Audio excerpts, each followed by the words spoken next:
My instinct was to open my phone, tap on Amazon. It is mildly concerning.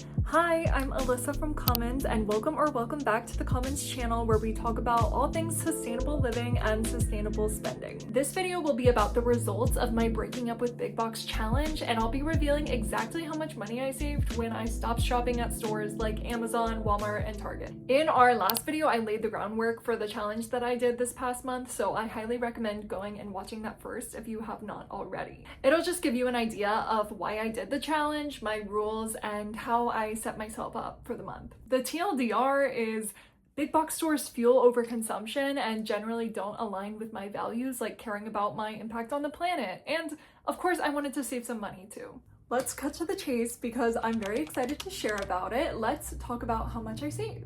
So as you can see, before this month, my average big box store spend was $262 per month. And I gave myself a little bit of leeway. I set my spend limit to $50 just to be safe, even though I did set myself up with pretty good rules. And drum roll, I am happy to report that I spent $0 this month at big box stores.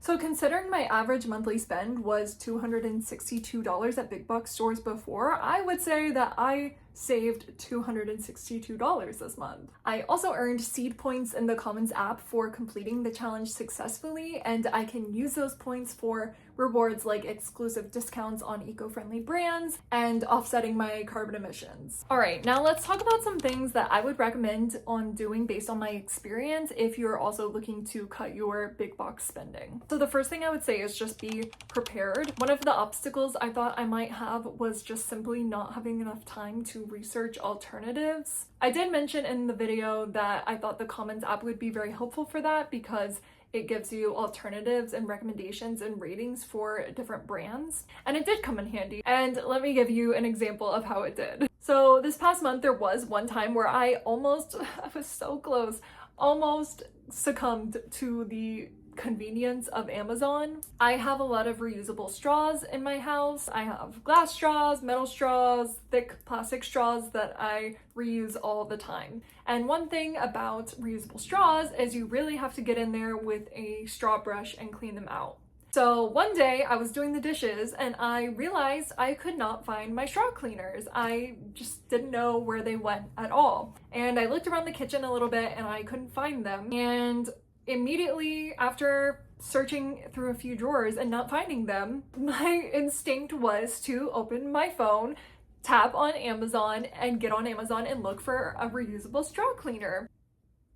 Like, why was that my first instinct? Why was that my instinct, even though I knew I was doing this challenge this month? It is mildly concerning. But then I realized, oh yeah, I'm doing the challenge this month. We're not doing this. I have to come up with another alternative. And then I got on the Commons app and I was looking for brands that might have straw cleaners. And I did find this brand, Zero Waste Store. They have a lot of different reusables. I still didn't buy the straw cleaners right away because I was like, I'm sure they're somewhere, right? So I did give it a couple days and eventually I did find the straw cleaners. They were just in a drawer that I would not have put them in, but I think someone else put them somewhere that I didn't realize. So I didn't actually end up buying from Zero Waste Store, but I definitely will in the future because they have some really cool stuff.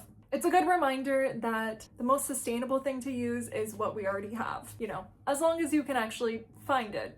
So my next recommendation would be canceling any subscriptions you have with big box stores.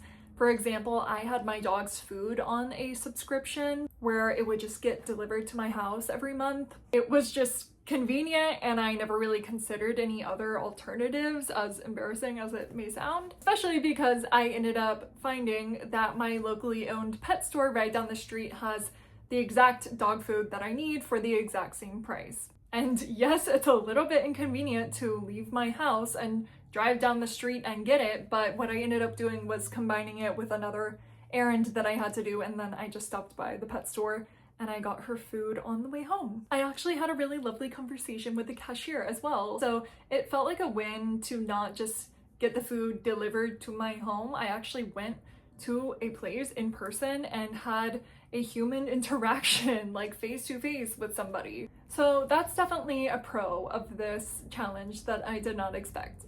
I have to be honest with you guys, although I did save money by avoiding big box stores, I also ended up spending more on eating out because I was trying to avoid grocery shopping at big box stores. But I did support local restaurants, so that is kind of a win in itself. Also kind of a lazy way to avoid grocery shopping at big box stores for me was to just look at my pantry and really try to use everything I had instead of just buying more and more food. Like, I had stuff in my pantry that I really needed to eat. I also got inspired to go grocery shopping at my local co-op. I had been there before just for like a thing or two, but I had never done my full grocery shopping there. But it turns out I was actually able to do all of my grocery shopping that I needed there. In conclusion, this challenge taught me to slow down and not succumb to convenience culture. I mean, sure, it's kind of baked into our lives at this point and hard to avoid, but my spending habits and my relationship toward my money really felt a lot better this month. I felt really appreciative of what I was spending my money on, and it actually felt like I was voting with my dollar instead of just mindlessly supporting big box stores by default. I did also want to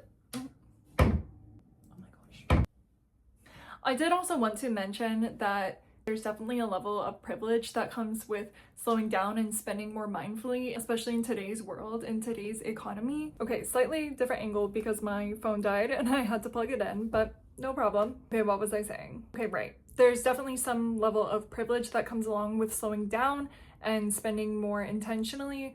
But I do think no matter where you're at in your sustainability and financial journey, there's something that you can work on. You could do this same challenge that I did, and you could make it way more simple, like maybe just change one of your regular big box purchases to a more local option. You could also do way more than I did. You could make the challenge way longer. You could cancel your Amazon Prime subscription. I don't think I'm ready to do that yet, but I'm definitely going to strive towards that. Actually, maybe I just should. Should I do it?